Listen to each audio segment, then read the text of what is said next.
हाय दोस्तों, आप सभी का एक बार फिर से हमारे यूट्यूब चैनल पर फिर से स्वागत है। आप सभी को बता दूं कि जो आज की डिक्टेशन है वह 80 शब्द पर मिनट से है, जिसमें पूरे 800 वर्ड रहेंगे। यह डिक्टेशन 10 मिनट तक रहेगी। आप सभी को बता दूं कि आपको आज की डिक्टेशन का पीडीएफ पाने के लिए डिस्क्रिप्शन में व्हाट्सएप की लिंक दी हुई है, जिससे आप हमारा ग्रुप ज्वाइन कर सकते हैं। और ये रही कठिन आउटलाइंस आज की डिक्टेशन की, जिन्हें आप देख सकते हैं।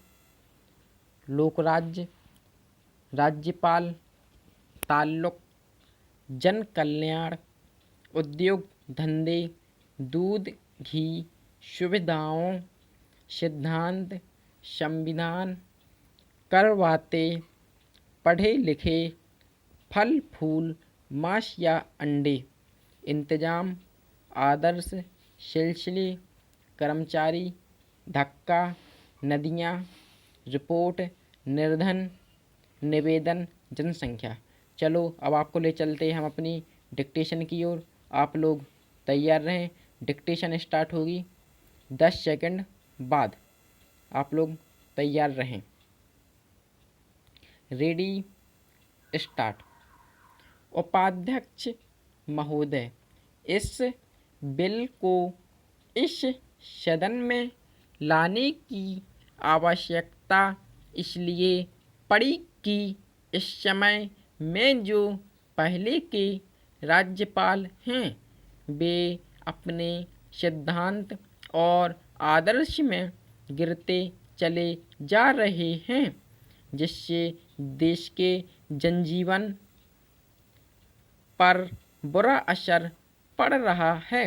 जो आदमी संविधान के रक्षक के रूप में काम कर चुका हो, राज्यपाल रह चुका हो, और वही आदमी राज्यपाल ना रहने पर ऐसा कार्य करे जो जनता के विरुद्ध जाता हो, तो इससे यह मालूम होता है कि वह उसका जो आदर्श है उससे गिर रहा है। उनके सामने हमेशा यह आदर्श रहना चाहिए कि अधिक लोगों का हित हो और हम लोक राज्य की स्थापना कर सकें, जैसा कि हमने अपने संविधान में कहा है। लेकिन देखने में यह आता है कि वे ऐसा नहीं कर रहे हैं। पैरा, एक बात इस सिलसिले में आपके सामने रखना चाहता हूँ।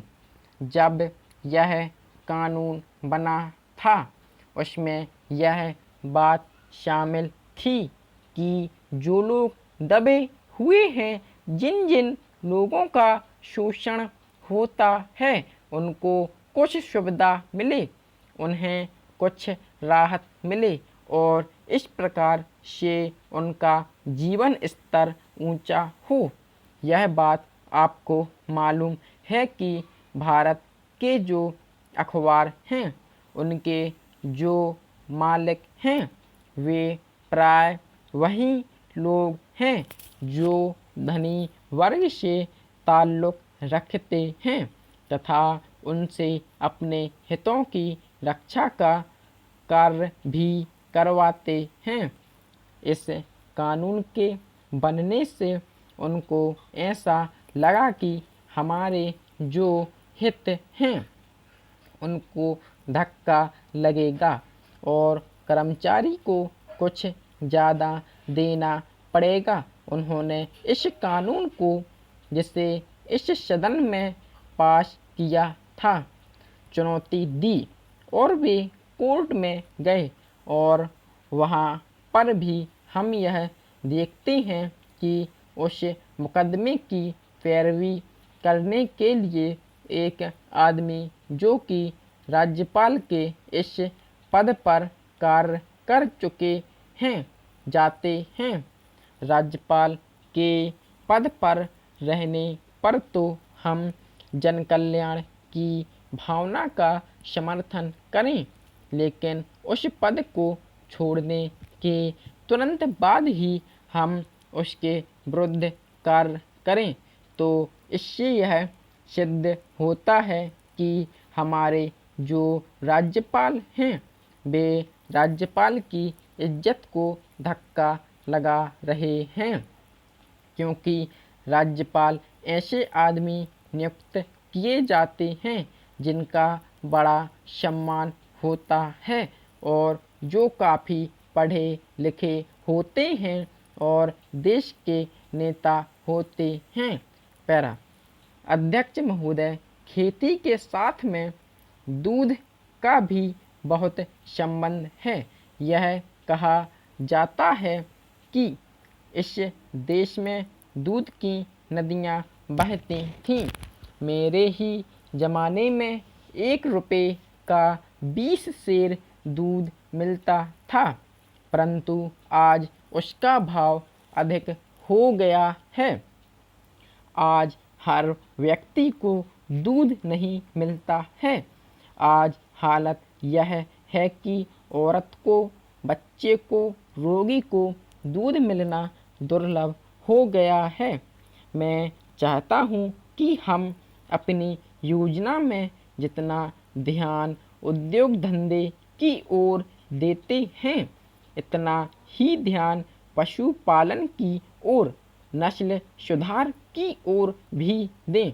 आज हम देखते हैं कि अमेरिका और कुछ दूसरे देशों में दूध की नदियाँ बहती हैं। भारत में जो दूध की नदियाँ बहती थीं वे आज अमेरिका आदि में बहती हैं। हमारा देश निर्धन देश है। हमारे यहाँ लोग फल फूल खाते हैं। बहुत कम लोग ही यहाँ मांस या अंडे खाते हैं। उनको यदि दूध घी भी ना मिले तो इसका क्या नतीजा होगा, इसका आप स्वयं अनुमान लगा सकते हैं। पैरा अमेरिका में एक गाय काफ़ी दूध देती है, जबकि हमारे यहाँ की गाय ज़्यादा दूध नहीं देती है। मैं आपसे प्रार्थना करना चाहता हूँ कि इस समस्या को आप ठीक तरह से हल करने की कोशिश करें।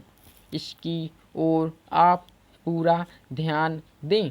पैरा मैंने आपकी रिपोर्ट को पढ़ा है। थोड़ा बहुत इस ओर ध्यान दिया जा रहा है। इसकी कोशिश हो रही है। भारत की जनसंख्या 50 करोड़ है और 5 लाख से अधिक यहाँ गांव हैं। यहाँ पर इस तरह से काम नहीं चल सकता है। पशु की आबादी बढ़ानी चाहिए, उसकी नस्ल में सुधार किया जाना चाहिए। जब तक अच्छी गाय नहीं होगी तब तक काफ़ी दूध देश में नहीं मिल सकेगा। पैरा खेती की उन्नति के लिए पानी, खाद, बीज, बैल, कर्ज आदि की सुविधाओं का होना बहुत ज़रूरी है। यह हमारे देश के लिए बहुत ज़रूरी है। इसका कोई इंतज़ाम होना चाहिए और इस ओर पूरा ध्यान दिया जाना चाहिए। इन शब्दों के साथ मैं इन मांगों का समर्थन करता हूँ और आपने जो मुझे समय दिया है उसके लिए मैं आपको धन्यवाद देता हूँ। पैरा इसके पूर्व कि मैं अपना भाषण बंद करूं, एक और निवेदन आपसे करना चाहता हूं। मैं देखता हूं कि देश में अभी भी बहुत सी नदियां हैं जिनके पानी का कोई उपयोग नहीं हो रहा है। Full stop.